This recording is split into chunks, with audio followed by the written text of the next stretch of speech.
The Vatican Press Hall had never been so still.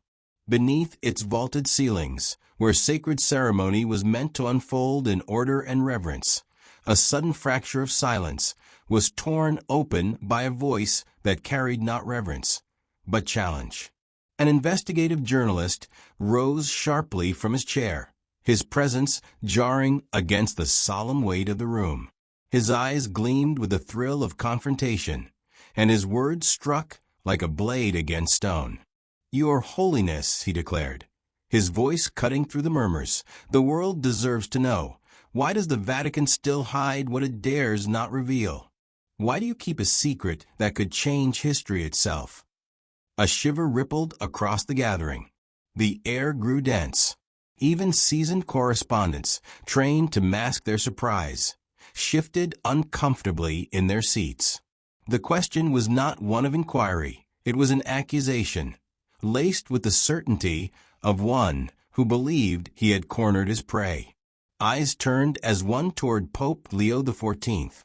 Here stood a man often described as humble, measured, almost disarmingly gentle.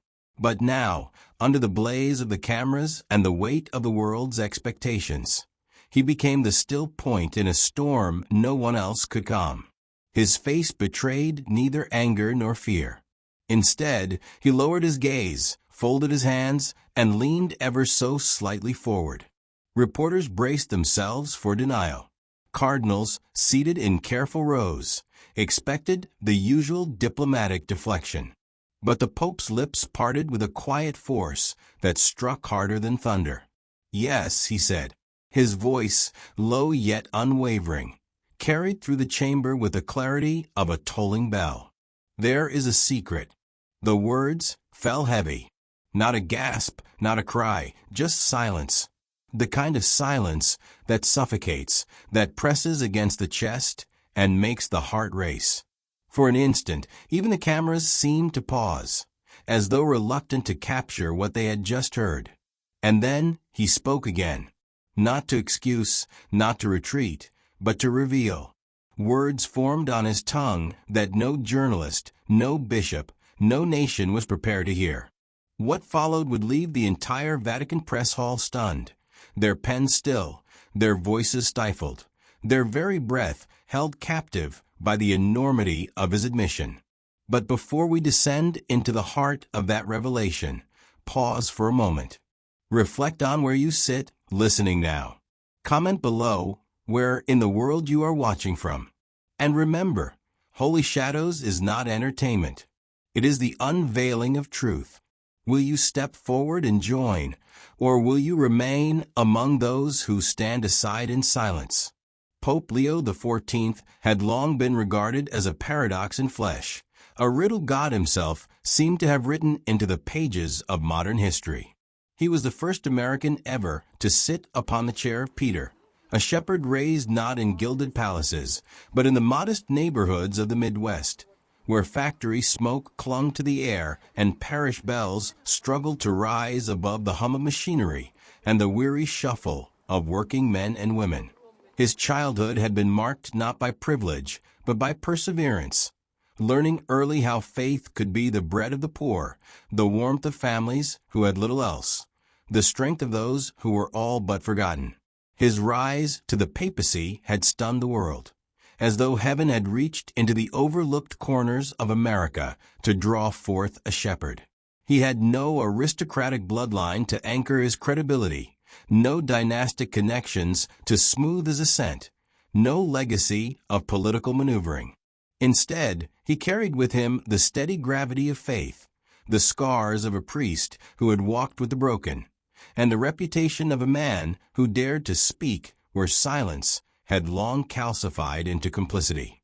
Humble in bearing, yet fearless in truth, he unsettled both the powerful and the complacent. To some, he was the long-awaited voice of conscience. To others, a dangerous disruptor cloaked in white. Opposite him now stood his challenger, an investigative journalist who had built his fame on scandal, exposure, and the theater of humiliation. For years, his craft had been to pull the veils from politicians, to reduce generals to stammering wrecks, to topple corporations with a headline. He was sharp, articulate, and practiced in the art of confrontation, his confidence honed into a weapon sharper than any sword. To him, power was not to be revered, but dismantled. Authority was not sacred, but corrupt by default. And in Pope Leo XIV he saw not a shepherd, but another fortress to breach, another symbol to break open, another stage upon which he might display his brilliance before millions of eyes. The setting magnified the weight of this collision. This was no backroom exchange, no controlled interview meant for the quiet pages of print. It was a Vatican press conference, staged in a hall of grandeur, where marble walls seemed to carry the echo of centuries, and golden light streamed down as though heaven itself watched with unblinking eyes. The press hall was solemn, almost sacred, yet charged with the tension of confrontation. Reporters sat rigid, pens gripped, cameras aimed, their lenses feeding live images to continents far away. In living rooms, cafes, and public squares, televisions flickered, their glow binding together a global audience. Every syllable spoken, every pause, every silence was transmitted instantly across nations. This was no interview. It was spectacle. It was trial. It was history balanced on a knife's edge. For weeks, whispers had surged beneath the surface. Sealed Vatican documents. The third secret of Fatima. Prophecies buried, warnings silenced.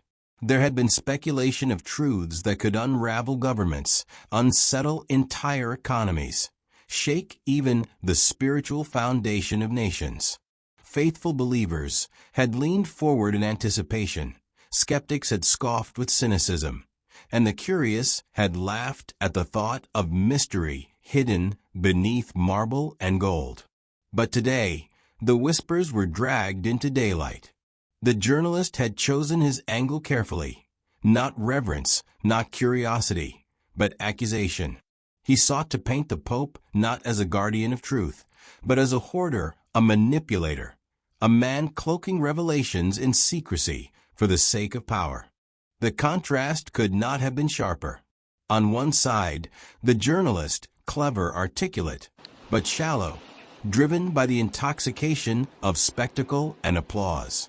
On the other, Pope Leo XIV, serene, deliberate, his very posture radiating an authority that was not his own, but borrowed from the centuries and sanctified by the burden of Peter's keys.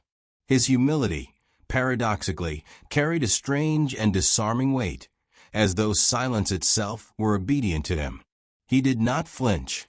He did not blink. He did not tremble beneath the lights or the murmurs. The world saw in him not a man playing politics, but a shepherd carrying the unbearable responsibility of truth, truth that, if spoken carelessly, might shatter rather than heal, truth that was not his possession, but entrusted to him for the sake of souls who could not yet bear it. The press hall, and indeed the world beyond it, was torn. Was this a moment of unveiling or manipulation, a confrontation of honesty, or a theater of pride? Would this man of God falter before the sharpened words of a seasoned skeptic, or would centuries of faith prevail in the face of modern arrogance? Millions held their breath. Millions waited for the next word, the next breath, the next stone to be cast or lifted. And beneath it all was the quiet, haunting question: who truly stood for truth? If you value truth over spectacle, subscribe to Holy Shadows. And if you will not, then step into the comments and explain why this story does not move you. Unless, perhaps, the silence itself has already exposed your heart. The journalist's voice returned, this time softer, tempered with a polish of feigned respect. He adjusted his tie, as though the mere act of composure could mask the unease beginning to stir beneath his confidence. His words came measured, calculated, the kind of courtesy that was not born of reverence, but of strategy. "Your Holiness," he began, each syllable hanging in the air like bait cast into still waters. Why does the Vatican continue to hide documents from the faithful? Does the Church believe its people unworthy of the truth? Or is it fear that revelation would undo the authority you claim to defend? The words echoed in the vaulted chamber like arrows loosed into the heart of silence. A ripple of anticipation swept across the press hall. Cameras shifted on their tripods, as if they, too, leaned closer to the moment. Pens scratched hurriedly against paper. The entire room seemed to narrow to a single axis, between the man in the black suit and the man in white. It was a question that was not truly a question at all, but a snare. The journalist had honed it like a weapon, crafted to corner the Pope into arrogance or retreat. But Pope Leo XIV did neither. He did not retreat into secrecy, nor did he rise in indignation. Instead, he lifted his gaze with a serenity that seemed to draw the heat out of the trap itself. When he spoke, it was not with a cadence of defense, but with the gravity of eternity itself weighing behind each word. Some truths, he said, his voice steady, each word deliberate, require careful discernment before they are unleashed upon the world. Not because they are unworthy of the faithful, but because faith itself is fragile when shaken too quickly. A flame does not grow stronger by being thrown into the wind. It is nurtured, sheltered, and allowed to burn steadily until it becomes a light that cannot be extinguished. The chamber fell hushed. For a brief, almost imperceptible moment, time itself seemed to pause. What had been crafted as a trap was transformed into a lesson, an answer that rose not from strategy, but from wisdom. The Pope had not deflected nor defended. He had redefined the question, lifting it beyond the realm of politics into the higher plane of spiritual responsibility. The journalist shifted ever so slightly. His jaw tightened, his stance stiffened. The silence pressed upon him with the weight of 1,000 unseen eyes. This was not how he had scripted the confrontation in his mind. He had imagined hesitation, nervousness, perhaps a poorly chosen word to exploit. But instead, he was confronted with a response that lifted the moment beyond scandal, beyond spectacle, into the territory of revelation. And still he pressed forward, though his voice now carried a subtle edge of strain. But is it not manipulation, Your Holiness, to decide what the world may or may not know? Should not every soul be free to judge for itself what is truth? The Pope leaned forward slightly, his hands folding gently upon one another, as though cradling the very weight of the question. His expression bore neither irritation nor fear, but something deeper. The patience of a shepherd who had heard such words before in countless disguises throughout the long centuries of the Church. "Freedom without wisdom," he replied, his tone low, but carrying through every corner of the chamber, "is not freedom, but chaos. To feed the soul with every mystery without guidance is to give a child fire and expect it not to burn. There is a time for silence, and there is a time for revelation. The Church does not hide to control, but waits to reveal in the moment when the truth can be received with clarity, not confusion." His words settled over the crowd like a veil of solemnity. Murmurs rippled quietly through the rows of reporters, glances exchanged like sparks flickering in the dark. The journalist, who had entered this confrontation certain of victory, now found himself in a terrain he could not command. His clever rhetoric rang suddenly hollow against the depth of an authority that needed none of the weapons of argument. The silence that followed was not the silence of emptiness. It was charged, brimming, alive with an unseen current. It was the silence of consciences pricked, of minds confronted, of souls uncomfortably awakened. The very air seemed heavier, as though the invisible weight of truth pressed down upon all who listened. The challenger's smile had vanished, replaced by something tighter, more brittle.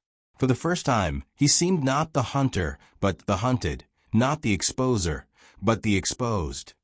What the world was witnessing was not a battle of politics, nor of journalism. It was something far older, far deeper. The clash between arrogance and grace, between the hunger to tear down and the patience to build up, between the shallow triumph of spectacle and the enduring power of truth. And the audience watching from across the globe, whether from living rooms, phones, or crowded public squares, felt the shift. They could sense it in their bones. This was no longer an interview. It was revelation. You are watching not an exchange of words, but a battle for meaning. You are watching a moment where arrogance falters and truth refuses to bow.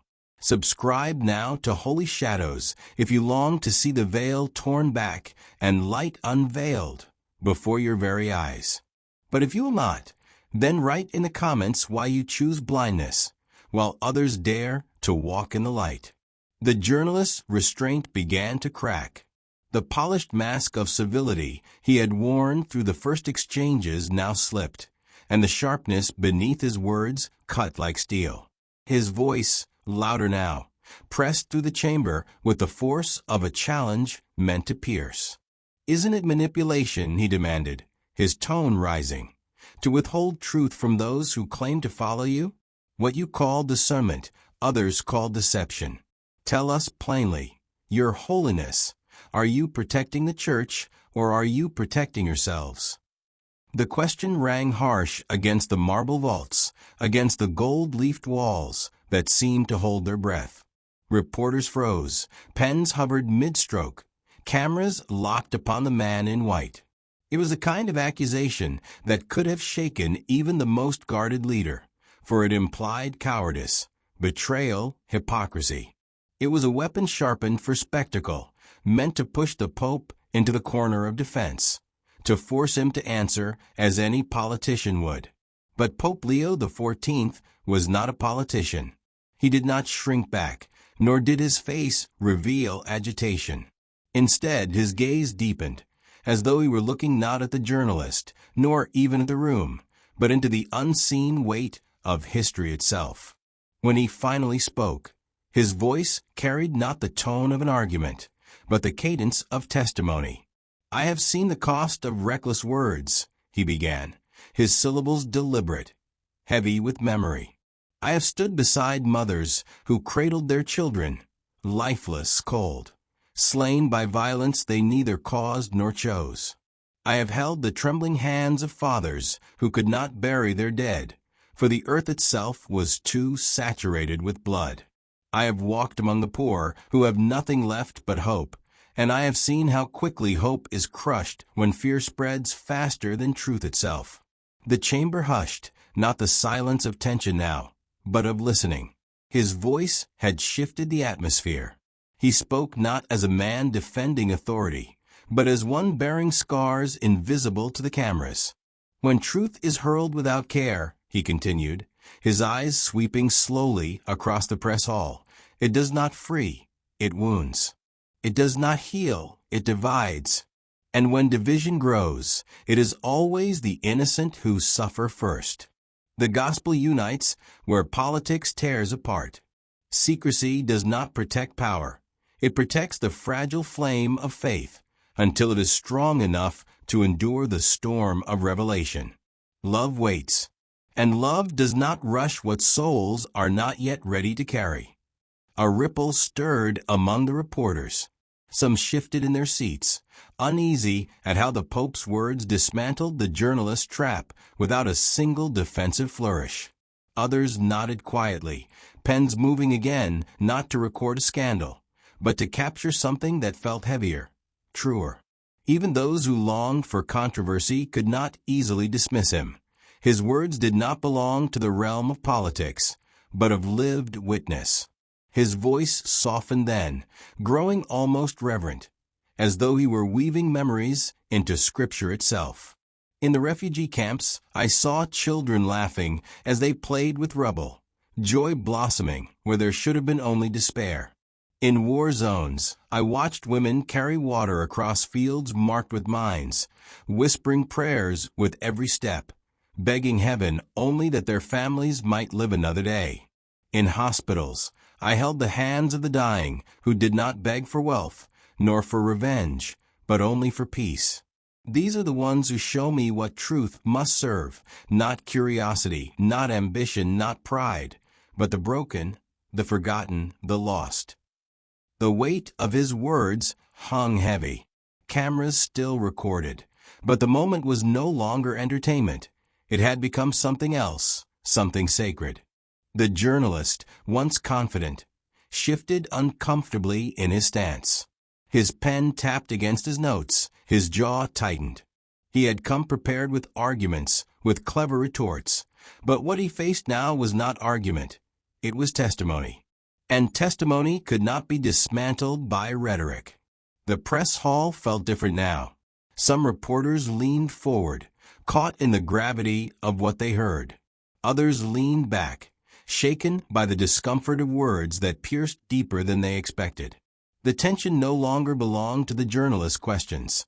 It belonged to truth itself, stretching like a living thread across the chamber, daring each heart to decide whether to grasp it or to turn away. This was no longer a debate, it was revelation. If Holy Shadows is where you choose to stand with truth, subscribe now. And if you refuse, then speak below why silence feels safer to you than courage. For one day, even silence will testify against you. The journalist's restraint finally snapped. The carefully constructed mask of civility fractured, and what emerged was not the measured inquiry of a professional, but the raw accusation of a man cornered. His voice rose, sharp and trembling, with the edge of desperation. "So you admit it then," he spat. "You are no more than a puppet of hidden powers, a servant of secrets. You speak of love, but you shield the faithful from the very truth they deserve. Tell us, whose strings bind you? Whose hand writes the words you dare not speak?" The words echoed harshly against the walls, breaking the fragile quiet like glass against marble. Reporters leaned forward, the tension between spectacle and scandal pressing heavily upon them. Some expected anger, others a collapse into defense. Yet Pope Leo XIV remained still, unshaken, his gaze locked upon his accuser with the steadiness of one who had weathered storms greater than this. When he spoke, his voice carried not rage, but a quiet fire, a weight that seemed to draw the entire hall into stillness. "I have held dying children in my arms," he said, each word deliberate, unhurried, yet burning with conviction.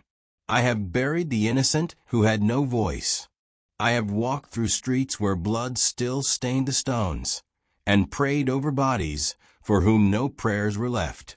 And in those moments, I did not ask who held the strings of power, nor who whispered in the corridors of palaces. I asked only how to defend the ones who could not defend themselves." He leaned forward slightly, his eyes unwavering, and his voice hardened with a clarity that pierced the hall. "You call it naive to defend them? I call it sacred." The words hung like a sword suspended in the air. Reporters froze, their pens slack in their hands, the cameras capturing not merely a face, but a presence. The journalist who had spoken so boldly now stood diminished, caught in the gravity of a truth he had not anticipated. The Pope's gaze did not waver. His voice, soft yet commanding, carried the weight of memory. "I have lifted the Eucharist above the bodies of war victims, offering Christ to a silence broken only by the sobs of the living." In those moments, heaven itself seemed to bend low, not to discuss politics, but to hold the broken. That is not the work of puppets, nor of hidden powers. It is the work of love, the only power that endures when all others fall. A heaviness descended over the press hall, a silence that was not absence but presence. It pressed against the hearts of those within the chamber, binding their throats, freezing their pens, stilling even the restless hum of the cameras.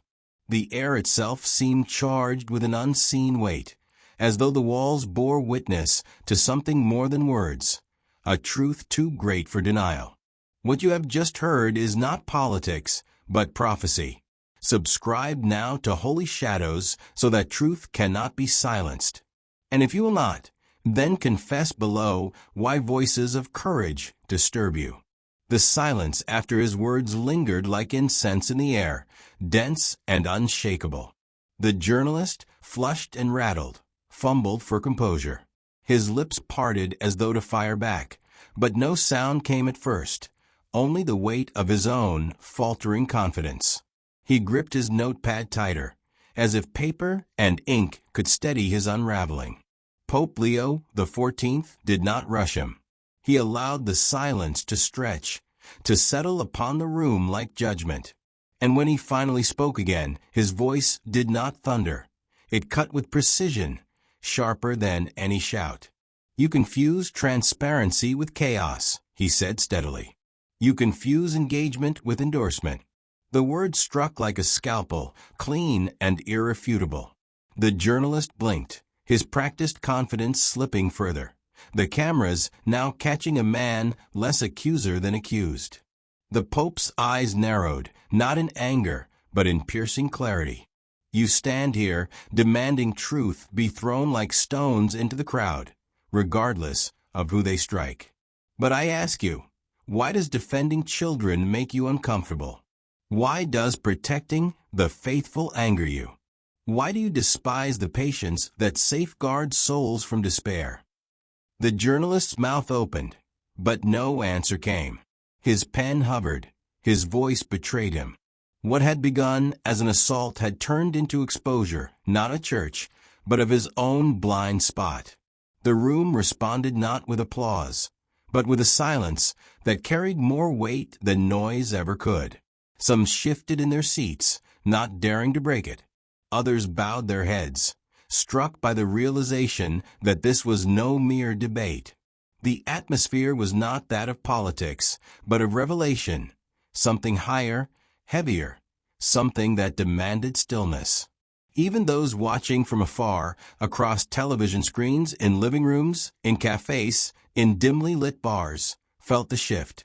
They leaned forward, sensing in their hearts that the ground beneath the conversation had changed. This was not spectacle, not entertainment. It was truth laid bare, dismantling arrogance with the grace of a hand that does not strike, but reveals. This moment dismantles arrogance with grace. Subscribe to Holy Shadows to keep witnessing light pierce through darkness. And if you will not, then explain in the comments why pride still holds your tongue. The tension in the press hall remained, but Pope Leo XIV allowed his voice to soften, his words descending like balm upon a wound that had been cut deep. He no longer looked at the journalist alone, but at the sea of faces before him, and beyond them, the millions unseen, watching from every corner of the earth. "This isn't about him," the Pope said, his hand extending gently toward the shaken reporter, but his gaze sweeping wider. "It is about what kind of world we are building, for our children, for the poor, for the forgotten. It is about the souls who wonder if hope is still alive, or if it has been buried under the noise of power and ambition." The sharp edge of confrontation gave way to a tone pastoral, fatherly, yet unyielding in its truth. The poor do not need more accusations. The wounded do not need more suspicion. The children do not need more shouting. They need our humility. They need our hands to lift, not to strike. They need our hearts to listen. His word slowed, steady as a homily delivered at the altar of humanity itself. We do not need more voices raised in anger. We need more hearts listening in reverence, listening to the cry of the widow, listening to the silence of the orphan, listening to the still, small whisper of God that the world tries so hard to drown. The cameras captured his every syllable, but it was not performance. It was prayer wrapped in speech. The crowd in the Vatican press hall was hushed, their pens lowered, their skepticism suspended. For in that moment, they sensed they were no longer spectators at a press conference, but participants in something sacramental. Then came the turn that rippled across the globe. What was secret is no longer hidden, the Pope said firmly. It is not a document, not a dossier, not a headline. It is an invitation. An invitation to transformation. An invitation to leave behind the clamor of suspicion and walk toward the light that heals. If your heart longs for a world of light, subscribe to Holy Shadows. If you resist, then write below why you choose shadows over light. If you are in that room, with the cameras rolling and the weight of eternity pressing into silence, what would you have said to Pope Leo XIV? Would you have risen to challenge him with doubt and suspicion? Or would you have chosen instead to listen, to allow his words to pierce the armor of pride and awaken the conscience within? These are not questions for the press alone, but for every soul who hears this moment. The world does not change by arguments shouted across aisles, but by hearts that dare to be still before the truth. So I ask you, not as spectators, but as witnesses, what would your answer have been? Speak it in the comments below, whether it be doubt or conviction. Let your words reflect the posture of your heart. This story calls not for silence, but for honest reflection. And as we close, hear the blessing of a shepherd's voice carried across time. May we all seek truth with humble hearts, even when the cost is great, even when the path is narrow, even when it strips us of comfort, but draws us nearer to light. This is Holy Shadows. Subscribe now if your soul burns for truth. If you will not, then let your comment bear witness to why you stood back while millions stepped forward.